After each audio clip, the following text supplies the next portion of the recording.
என் உயிரே என் உயிரே யாவும் நீதானே.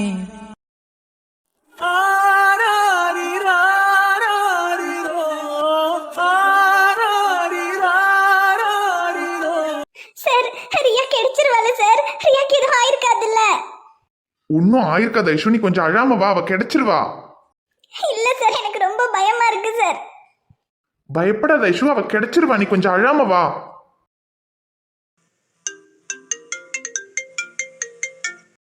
ஹலோ அண்ணா, நான் ரியாவை வீடு முழுக்க தேடிட்டேன். வீட்டுக்கு வெளியில கூட எல்லா இடத்துலயுமே பார்த்துட்டேன். எங்கேயுமே ரியாவை காணோம்ண்ணே. கேட்டுக்கு வெளியே கூட போய் பார்த்துட்டேன். எங்கேயுமே காணோம்ண்ணே. எனக்கு ரொம்ப பயமா இருக்குண்ணே.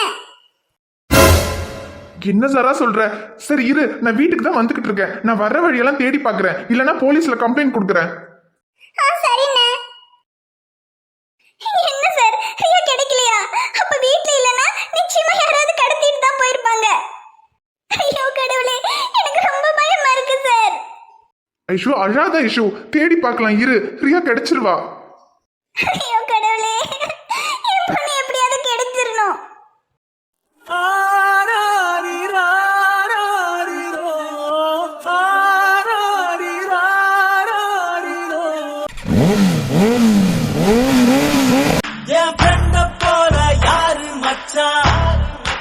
சொல்றேன் மச்சான், அங்க ஹாஸ்பிட்டலுக்கு தானே வர நிக்கிறேன். சக்தி, நான் ஹாஸ்பிட்டல்ல இல்லடா, ஒரு ப்ராப்ளம் ஆயிடுச்சுடா. ரியாவை காணோம்னு சாரா ஃபோன் பண்ணி சொன்னான். என்னடா சொல்ற? ரியாவை காணுமா? ரியாவை வீட்டுல தானடா விட்டுட்டு வந்த? ஐயோ ஆமாண்ட சக்தி, ஜாரா தான் ரியாவை பாத்துக்கிட்டு இருந்தா. அம்மா வேற வீட்டுல இல்ல, எங்க வெளியே போயிருக்காங்களாம். அப்புறம் இவ அழுதுகிட்டே இருக்கான்னு எனக்கு கால் பண்றதுக்காக இந்த பக்கம் வந்திருக்கா. அப்புறம் போய் பார்க்கும்போது ரியாவை காணோம்னு சொல்றா. டி, வீட்டுல இருக்கிற குழந்தை எங்கடா போவா? டி, அதாண்டா எனக்கு ஒன்றும் புரியல. கொஞ்சம் பெரிய குழந்தைன்னா வெளியே எங்கேயாவது ஓடுவான்னு சொல்லலாம். இவ இப்பதான் புடிச்சு நடக்கவே ஆரம்பிச்சிருக்கா. அதுக்குள்ள எப்படி வீட்டை விட்டு வெளியே போயிருப்பான்னு எனக்கு ஒண்ணுமே புரியலடா. ஆனா அவ காணோம்னு சொல்றா. வீட்டுல எல்லா இடத்துலயும் தேடிட்டேன், வெளியெல்லாம் தேடிட்டேன், காணோம்னு சொல்றா. சரி சரி, நீ ஒன்றும் டென்ஷன் ஆகாத, பாத்துக்கலாம். நமக்கு தெரிஞ்ச இடத்துல தேடி பார்க்கலாம், இல்லைன்னா போலீஸ்ல கூட ஒரு கம்ப்ளைண்ட் கொடுக்கலாம்டா. நம்ம அரவிந்த் கிட்ட வேணா சொல்லலாம். சரிடா சக்தி, நான் இப்பதான் ஹாஸ்பிட்டல்ல இருந்து வீட்டுக்கு போய்கிட்டு இருக்கேன். போற வழியில ரியா எங்கேயாவது இருக்காளான்னு நான் பாக்குறேன். நீயும் அங்கிருந்து என் வீட்டுக்கு வர வழியெல்லாம் கொஞ்சம் தேடி பாட்டா சக்தி. சரிடா, நான் பாக்குறேன். நான் பார்த்து உனக்கு கால் பண்றேன், இரு. ஐஷு அழாத ஐஷு, ரியா கிடைச்சிருவா. நீயாவது வாய் விட்டு அழற, எனக்கு அது கூட முடியல. எனக்கும் ரொம்ப கஷ்டமா தான் இருக்கு. நீ கொஞ்சம் அழாம வா. நம்ம ரியா நம்மளை விட்டு எங்கேயும் போக மாட்டா, கிடைச்சிருவா. சரிங்க. ஹலோ, சொல்ற சக்தி. டே மச்சான், நான் இங்க எல்லா இடத்துலயும் தேடிட்டேன்டா, எங்கேயுமே ரியா கிடைக்கலடா. நானும் இங்க வழியெல்லாம் தேடி பார்த்துட்டேன் சக்தி, ரியா எங்கேயுமே இல்ல. இனி வேற வழி இல்ல, போலீஸ் கம்ப்ளைண்ட் தான் கொடுக்கணும்னு நினைக்கிறேன். சரிடா மச்சான், நான் அரவிந்துக்கு கால் பண்ணேன். அவர் ஏதோ லீவ்ல இருக்காருண்டா, அதனால முதல்ல ஸ்டேஷன்ல போய் கம்ப்ளைண்ட் கொடுக்க சொன்னாரு. அவர் கொஞ்ச நேரத்துல கிளம்பி வரேன்னு சொல்லியிருக்காருடா. சரி சக்தி, என் கூட ஐஷுவும் இருக்கா. நான் ஐஷுவை வீட்டுல விட்டுட்டு நான் ஸ்டேஷனுக்கு வந்துடுறேன், நீயும் வந்துரு. சரிடா.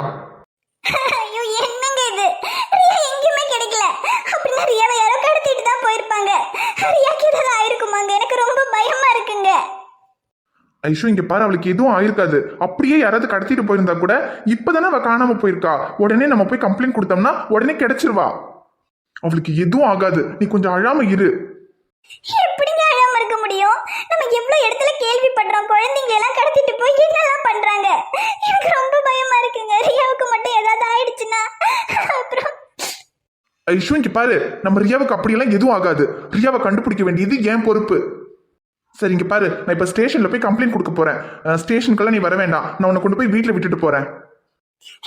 நானும் வரேன். அப்படியே ஒண்ணு வச்சேன்னா நானும் வரேன்னுக்கிட்டு நீ அங்க வந்து என்னடி பண்ணுவ? நான் உன்னை வீட்டுல விடுறேன். நான் போய் கம்ப்ளைண்ட் கொடுத்துட்டு என்ன ஏதுன்னு பார்த்துட்டு உனக்கு சொல்றேன். இல்லங்க, இப்ப இருக்கிற நிலைமையில உங்க பக்கத்துல இருந்தாலாவது கொஞ்சம் தைரியமா இருக்கும். இல்ல தனியா வீட்டுக்கு போனேன்னா எனக்கு எதையாவது யோசிச்சு ரொம்ப பயமா இருக்குங்க. எனக்கு புரியுது ஐஷு, ஆனா இப்ப நான் உன்னை கூட்டிட்டு போனேன்னா அங்க ஸ்டேஷன்ல எவ்வளவு நேரம் ஆகும்னு தெரியல. அதுவும் இல்லாம இப்ப சக்தி வந்துட்டானா நாங்க கம்ப்ளைண்ட் கொடுத்துட்டு நாங்க எங்கேயாவது போய் தேடுவோம். நீயும் கூட இருந்தேன்னா நான் உன்னை சமாதானம் பண்ணுவேனா இல்ல ரியாவை தேடுவேனா? இங்க பாரு ஐஷு, எனக்கு சொந்தமானவங்கள நான் அவ்வளோ சீக்கிரம் விட்டுற மாட்டேன், அது உனக்கே நல்லா தெரியும். ரியா எங்க இருந்தாலும் சரி, அவளை கண்டுபிடிச்சு உன்கிட்ட கொண்டு வந்து கொடுப்பேன். இது இந்த ஷமீரோட வாக்கு. என் மேல உனக்கு நம்பிக்கை இருந்தா தைரியமா வீட்டுக்கு போ. சரிங்க, என்னை வீட்டில் விட்டுருங்க. ஐயோ ராகேஷ், போதும் போதும், ரொம்ப நேரம் பேசிட்டோம். நான் போனை வைக்கிறேன். ஏ இருட்டினா என்ன அதுக்குள்ள வைக்கிறேங்கிற? இப்பதானே மெயின் மேட்டருக்கே வந்திருக்கோம். ஏ ராகேஷ், நாட்டி பாய், கொஞ்சம் போடா. ஏய் என்ன புதுசா வெக்கலாம் பண்ற? வெக்கமா? அதெல்லாம் ஒண்ணும் இல்ல. ரொம்ப நேரம் பேசிக்கிட்டு இருக்கோம். கீழே என் மம்மி வேற கத்திக்கிட்டே இருக்காங்க. நான் போய் என்ன எதுன்னு கேட்டுட்டு அதுக்கப்புறமா உனக்கு நைட்டு வேணா கால் பண்றேன். ஓகே ஓகே, சரி போய் என்னன்னு பாரு. ஆனா நைட்டு மறக்காம கால் பண்ணு. அப்புறம் நான் இப்ப விட்டதை உனக்கு நான் நைட்டு கண்டினியூ பண்றேன். ஓகே ராகேஷ், நான் நைட் உனக்கு கால் பண்றேன். பாய், நான் இப்ப போனை வச்சிடுறேன். Okay bye baby. Bye sweetheart, நான் வச்சிடுறேன். சரி, நேரத்துக்கு துபாயில இருந்திருந்தா டீனா கூட போய் நேர்லயே ஜாலி பண்ணிட்டு வந்திருக்கலாம். ஆனா இப்போ போன்ல மொக்க போட வேண்டியதா போயிடுச்சு. சரி, எல்லாம் இந்த ப்ராஜெக்ட் கர்மத்துக்காக தானே. இது சீக்கிரமா முடிஞ்சிருச்சுன்னா சீக்கிரமா துபாய்க்கு கிளம்பி போயிடலாம். ஐயோ, அப்புறம் இந்த ஐஷு வேற இடையில வந்து என்னமோ தலைவலிக்குது வீட்டுக்கு போறேன்னு சொல்லிக்கிட்டு இருந்தா. டீனா கூட பேசுற இன்ட்ரெஸ்ட்ல அதை கூட சரியா கவனிக்காம விட்டுட்டேன். அவளுக்கு வேற என்னாச்சுன்னு தெரியல. சரி, எப்படியோ இப்போ லஞ்ச் பிரேக்குக்கு டைம் ஆயிடுச்சே. சரி, வீட்டுக்கு போய் ஐஷுக்கு என்னாச்சு எதுன்னு பார்த்துட்டு சாப்பிட்டுட்டு வந்துடலாம்.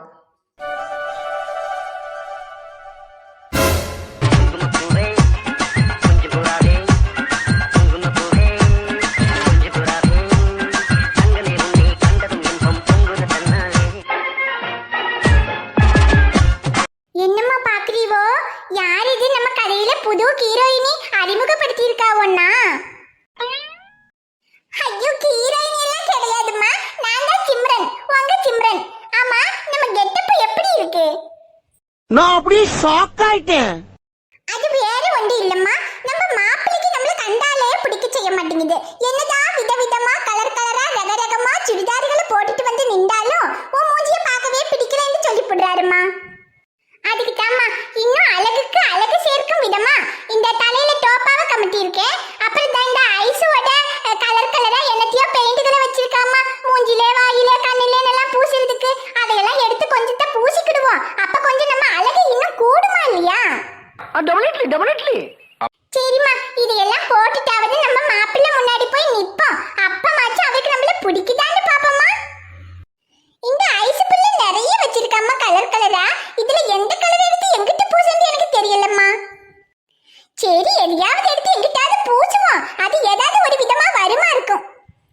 சரிம்மா, அப்ப இப்ப நம்ம மேக்கப் போட ஸ்டார்ட் பண்ணுவோமா? ஆல் யுவர் பியூட்டி அழகு கண்ணாடி, ஆல் யுவர் பியூட்டி அழகு கண்ணாடி, ஃபைன் குவாலிட்டி உன் பர்சனாலிட்டி, படிச்சு பாரு இங்கிலீஷ் பேப்பர் நான் அடி, நான் ஃபேர் அண்ட் லவ்லி போட்டு வந்த சூப்பர் மேன் அடி. இந்த பெயிண்டுகளை எல்லாம் பூசி நம்ம இப்ப அழகாயிட்டோம்மா. இப்ப மட்டும் மாப்பிள்ளை நம்மள வந்து பார்த்தாருண்டா அப்படியே அசந்துடுவாரு, அசந்து. ஆனா என்ன ஒன்று, இந்த தலைய டோப்பாவை கமத்துனது தாம்மா கொஞ்சம் தலைவலியா கிடக்கு. சரி பரவாயில்ல, மாப்பிள்ளைக்காக எல்லாத்தையும் பொறுத்துக்கிட வேண்டியதுதான். ஐயோ பாவம் ஐஷு, தலைவலின்னு வேற சொன்னான். பேபி, தலை ரொம்ப வலிக்குதா? ஆமா மாப்பிள்ளை, ஒண்ணுமில்லை, இந்த டோப்பாவை தலையில கமத்துனது தான் கொஞ்சம் தலைவலியா கிடக்கு.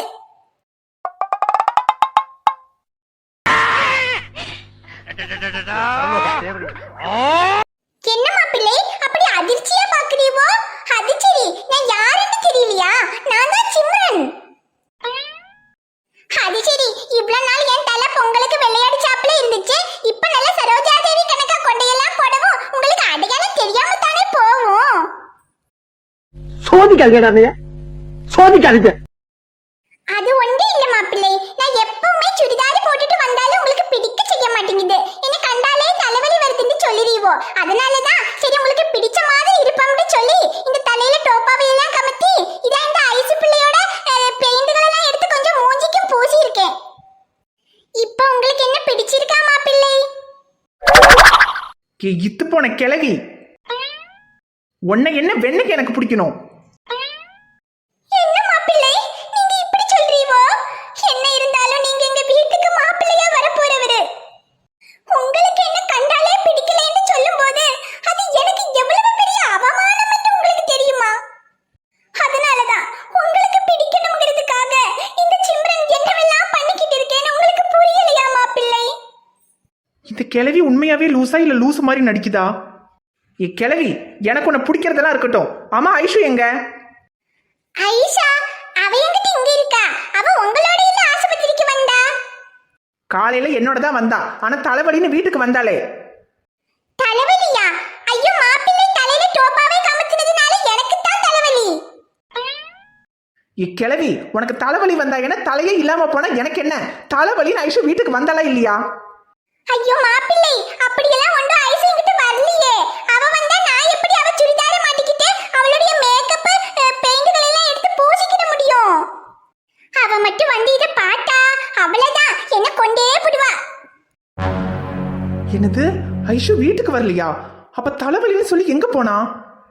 ஒருவேளை தலைவலின்னு நம்ம கிட்ட போய் சொல்லிட்டு அந்த டாக்டரோட திரும்பவும் எங்கேயாவது ஊர் சுத்த போயிட்டாலோ? ச்சே, இந்த டீனா கூட ஃபோன் பேசுற பிஸியில இந்த ஐஷு எங்க போறா என்னன்னு கூட கவனிக்காம விட்டுட்டேன். ஹாஸ்பிட்டல் அந்த டாக்டர் கூட இருக்கானான்னு பார்க்காம வந்துட்டேனே. இப்போ மட்டும் ஹாஸ்பிட்டல்ல போய் அந்த டாக்டர் இல்ல, நிச்சயமா இந்த ஐஷு அந்த டாக்டரோட தான் போயிருப்பா. அப்படி மட்டும் அந்த ஐஷு அந்த டாக்டரோட போயிருந்திருக்கட்டும், அப்புறம் இருக்கு.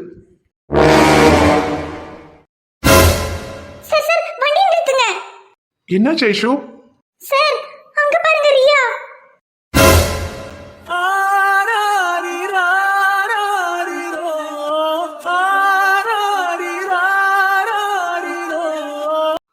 பலூன் வாங்கியாச்சுல்ல, இனி அழுக கூடாது சரியா?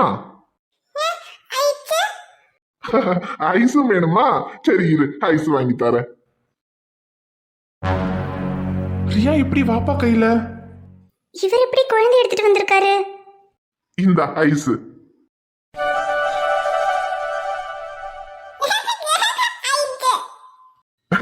ஐஸ பார்த்ததும் சிரிப்பு வருதா உனக்கு? சரி சரி சாப்பிடு. உன்ன நான் தூக்கிட்டு வந்திருக்கேன்னு உன் அப்பனுக்கு தெரிஞ்சாலே இல்லாத ஆட்டம் போடுவான். இதுல வேற நான் உன்னை கூட்டிட்டு வந்து ஐஸ் எல்லாம் வாங்கி கொடுத்துருக்கேன். இனி உனக்கு எதுவும் உடம்பு கிடம்பு சரியில்லாம போச்சுன்னா அவ்வளவுதான், அப்புறம் வானத்துக்கும் பூமிக்கும் கிடந்து குதிப்பானே. ஐயோ வாப்பா, நீங்க ரியாவோட அழுகையை நிறுத்துறதுக்காக அவளை தூக்கிட்டு வந்ததையே என்னால நம்ப முடியல.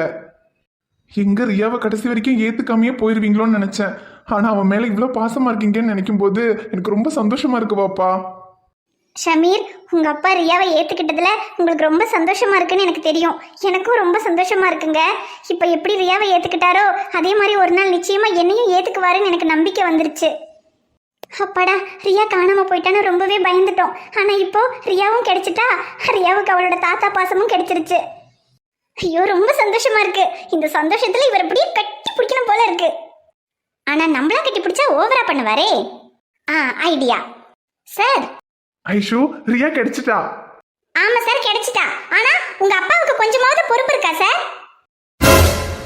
ஏய் பின்ன என்ன சார், நம்மள குழந்தைய காணோம்னு எவ்வளவு பயந்து போய் தேடிக்கிட்டு இருக்கோம். கொஞ்சம் கூட பொறுப்பு இல்லாம குழந்தைய தூக்கிட்டு வந்திருக்காரு. அட்லீஸ்ட் யாரையாவது சொல்லிட்டாவது தூக்கிட்டு வரணும்னு அவருக்கு தெரியாது. ஏய், ஏன் வாப்பா ஏன் பொண்ணை தூக்கிட்டு வந்திருக்காரு? அவர் சொல்லிட்டு தூக்கிட்டு வர்றாரு, சொல்லாம தூக்கிட்டு வர்றாரு. அது எங்க பிரச்சனை? அதுல உனக்கு என்ன? உனக்கு என்னவா? ஓஹோ, என்ன சார் உனக்கு என்னன்னு அசால்ட்டா கேக்குறீங்க? நானும் தானே பயந்தேன், நானும் தானே அழுதேன், நானும் தானே உங்க கூட சேர்ந்து தேடினேன். அப்ப நான் இவ்ளோ டென்ஷன் ஆனதுக்கு எனக்கு யார் பதில் சொல்லுவா? உனக்கு தானே நான் சொல்றேன்டி பதிலு. நீங்க ஒண்ணு சொல்ல வேணாம் சார், அவர் தான் சொல்லணும். இருங்க நான் அவரையே கூப்பிட்டு நியாயத்தை கேக்குறேன். அங்கிள்.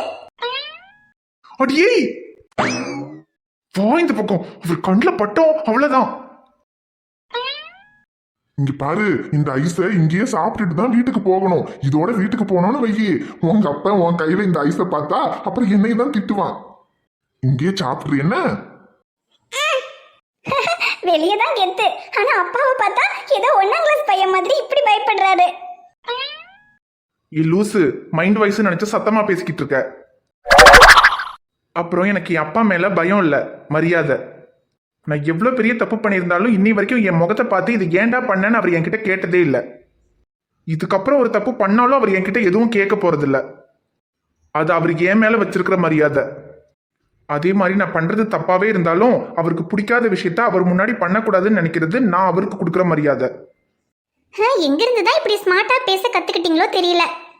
இப்படி பேசி பேசியே தானே என்ன உங்க பக்கம் இழுத்துட்டீங்க. என்ன கட்டி இழுத்தவன் நீதானே, நானும் இப்போ உனக்கு ஒரு ஃபேன் தானே. என்ன வந்து ஒரு ரசா இல்ல உயிர் இல்ல இருக்கிற அளவர கோல் வீண்டே எக்கச்சக்க அழகனு நீதானே கொஞ்சம் கொஞ்சம் பழகனு நானே அழக பறகிற கையில கரகிற மயில அமுதத்தை தெளிச்சானே. ஐசு சாப்பிட்டுட்டியா? போதுமா? ஐயோ இவர் என்ன இன்னும் போக மாட்டேங்கிறாரு? ஏன் சார் அவர் போலன்னா என்ன, நம்ம இந்த வழியா தானே வந்தோம், நம்ம இப்படி போவோம். என்ன சார், ஒரு அழகான பொண்ணு கூட இருந்துடக்கூடாதே, உடனே அப்பாவை சாக்கு வச்சுக்கிட்டு இப்படியே சேர்ந்து கட்டி பிடிச்சு நின்னுக்கலான்னு பாக்குறீங்க. என்ன சார் பின்னால பாக்குறீங்க? இல்ல அழகான பொண்ணுன்னு சொன்னீங்க, அதான் எங்க இருக்குன்னு பாத்துக்கிட்டு இருக்கேன். சார் லூசு, நம்ம இப்படி போனாலும் அவர் திரும்பினா பாத்துட மாட்டாரா? பார்த்தா பாக்கட்டும், எனக்கு என்ன, அவர் உங்க அப்பா தானே, மாட்டினா நீங்க தானே மாட்டுவீங்க. ஏன் நான் மட்டும் ஏன் மாட்டுறேன், நீயும் தான் மாட்டுவ. ஏன் நான் எதுக்கு மாட்டுறேன்? ஏன்னா நீ என்கிட்ட படிக்கிற ஸ்டூடெண்ட்னா அங்க ஹாஸ்பிட்டல்ல இருக்கணும். அதை விட்டுட்டு ஏன் கூட இங்க என்ன பண்ணிக்கிட்டு இருக்கேன்னு கேட்டா நீ என்ன சொல்லுவ? சிவனேன்னு படிச்சுக்கிட்டு இருந்த பிள்ளைய அது எதையும் சொல்லி உங்க பையன் தான் தள்ளிட்டு வந்துட்டாருன்னு சொல்லுவேன். ஏய் இருடி மவளே, அவர் போட்டோம் அப்புறம் இருக்கும் உனக்கு. ஐசு சாப்பிட்டாச்சுல, சரி நீ வீட்டுக்கு போவோமா?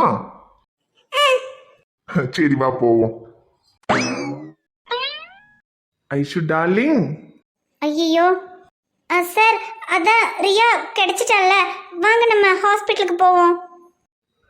ஹாஸ்பிட்டலுக்கா? எதுக்குடா? ஐஸ் வண்டியே பக்கத்துல இருக்கு. ஐஸ் எல்லாம் சாப்பிட்டு காய்ச்சல் வந்ததுக்கு அப்புறமா ஹாஸ்பிட்டலுக்கு போனா பத்தாது? என்ன சொல்றாரு, ஒன்னும் புரிய மாட்டேங்குதே. புரிய வைக்கிறேன்டா, அதுக்கு தானே நான் இருக்கேன்.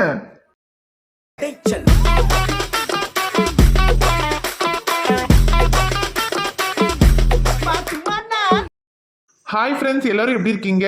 நிச்சயமா நலமா இருப்பீங்கன்னு நம்புறோம். இந்த வீடியோ உங்களுக்கு பிடிச்சிருந்தா மறக்காம வீடியோவுக்கு ஒரு லைக் போடுங்க. வீடியோ பத்தின கருத்தை மறக்காம கமெண்ட்ல சொல்லுங்க. வீடியோவை உங்க ஃப்ரெண்ட்ஸுக்கும் ஃபேமிலிக்கும் ஷேர் பண்ணுங்க. சேனலை இன்னும் நீங்க சப்ஸ்கிரைப் பண்ணாம பாத்துக்கிட்டு இருந்தீங்கன்னா மறக்காம சப்ஸ்கிரைப் பண்ணிட்டு பாருங்க. நாங்க உங்களை நாளைக்கு பார்க்க வரோம். Bye friends. பை.